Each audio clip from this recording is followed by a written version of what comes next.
Media के जो हमारे साथी हैं, आप सबों को और आप सबों के माध्यम से तरारी की महान मतदाता और जनता को, एनडीए के सभी कार्यकर्ता को, एनडीए के घटक दल के सभी नेता को हम अपनी तरफ से, अपनी पार्टी की तरफ से पहले तो बधाई देते हैं, धन्यवाद देते हैं कि सबने मिलजुल कर तरारी विधानसभा के विकास के लिए एकजुट होकर इस चुनाव में अपना अपना कर्तव्यों का सबने निर्वहन किया। एक युवा प्रत्याशी के रूप में विशाल प्रशांत भाजपा और एनडीए के प्रत्याशी मैदान में थे। युवाओं में काफ़ी उत्साह था और चूंकि 9 वर्षों से तरारी में विकास की गति धीमी हो गई थी, रुक सा गया था, वहाँ की सड़कों की स्थिति जर्जर हो गई थी, वहाँ का स्वास्थ्य का व्यवस्था कमज़ोर पड़ गया था, तो ऐसे में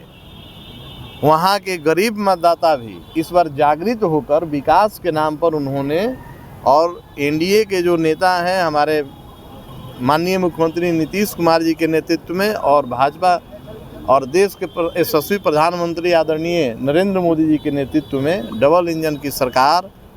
जिस तरीके से देश और बिहार में विकास कर रही है, उस विकास की गति को तरारी तक पहुंचाने के लिए विशाल प्रशांत को तरारी की मतदाता और जनता ने इस बार जिताया है। और आप सब मीडिया के साथियों को भी विशेष आभार कि इस चुनाव में आप सब ने भी बढ़ चढ़कर हर कोने पर हर खबर को रखा, जनता के बीच गए, आपने भी समीक्षा किया, वहाँ की स्थिति देखी, तो आप सबको भी विशेष आभार। जीत के बाद बड़ी जिम्मेवारी मिली है विशाल प्रशांत को, युवा हैं, क्या उस जिम्मेवारी को सही तरीके से निर्वहन कर पाएंगे? निश्चित रूप से जब हमारे बड़े भाई तरारी के पूर्व विधायक माननीय सुनील पांडे जी वहाँ का सेवा कर चुके हैं और एक लंबे समय का अनुभव सेवा का है, और युवा के रूप में विशाल प्रशांत को जो जिम्मेवारी वहाँ तरारी में मिली है, निश्चित रूप से उसको निर्वहन करेंगे। आर के सिंह की हार के बाद विशाल प्रशांत की जीत को किस तरीके से आप देखते हैं? नहीं, वो समय मतों का बिखराव हुआ था, उस समय कहीं ना कहीं चुप हो गया था, मतों का बिखराव हो गया था, लेकिन उसी हार को जीत में इस बार तरारी की जनता ने बदला है। और यहाँ से जब जीत की शुरुआत हो गई है तो 2025 में भी इस जिले की सभी विधानसभा सीटों पर एनडीए की जीत निश्चित है। एंटी इनकम्बेंसी को कितना बड़ा फैक्टर मानते हैं, जिस तरीके से कहा गया कि बाहुबली के बेटे को, धनबल के बेटे को टिकट दिया गया है? अब ये देखिए, ये जो उपमा और जो उपाधि आप लोगों के द्वारा दिया जाता है बाहुबली का, तो भैया वहाँ जनता तय करती है, मतदाता तय करते हैं कि कौन सेवक है और कौन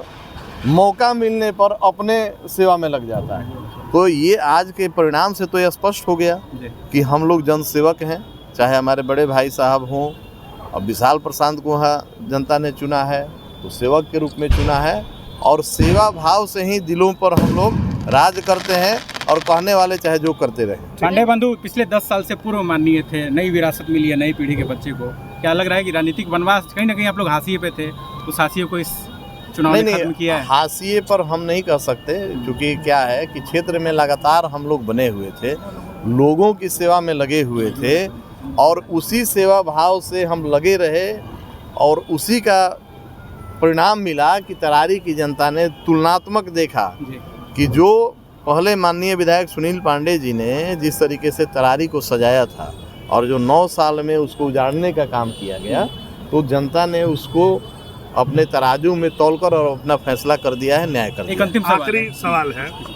जो इंडिया गठबंधन के जो हारे हुए प्रत्याशी हैं भाकपा माले के राजू यादव, उनका आरोप है कि मोदी कैबिनेट के तमाम मंत्री से लेकर विधायक सारे लोग लगे थे, पूरी सरकार लगी थी, और धनबल बाहुबल की जीत हुई है। हम आज भी जनता के विश्वास पर खड़े हैं और कल भी खड़े रहेंगे। देखिए, कौन क्या बोल रहा है ये महत्वपूर्ण हम लोगों के लिए नहीं है। हारने वाले आरोप लगाते हैं, ये तो संजोग मनाइए कि वो कैबिनेट मंत्री पर और एनडीए गठबंधन पर आरोप लगा रहे हैं। कुछ देर के बाद आप लोग देखिएगा ईवीएम पर आरोप लगने लगेगा। आरोप लगाने के लिए बहुत सारे बिंदुए हैं, तो विपक्ष का काम है आरोप लगाना, और हम लोग इस आरोप प्रत्यारोप से अलग हटकर तरारी की विकास और जनता की सेवा में विश्वास करते हैं। चलिए ठीक।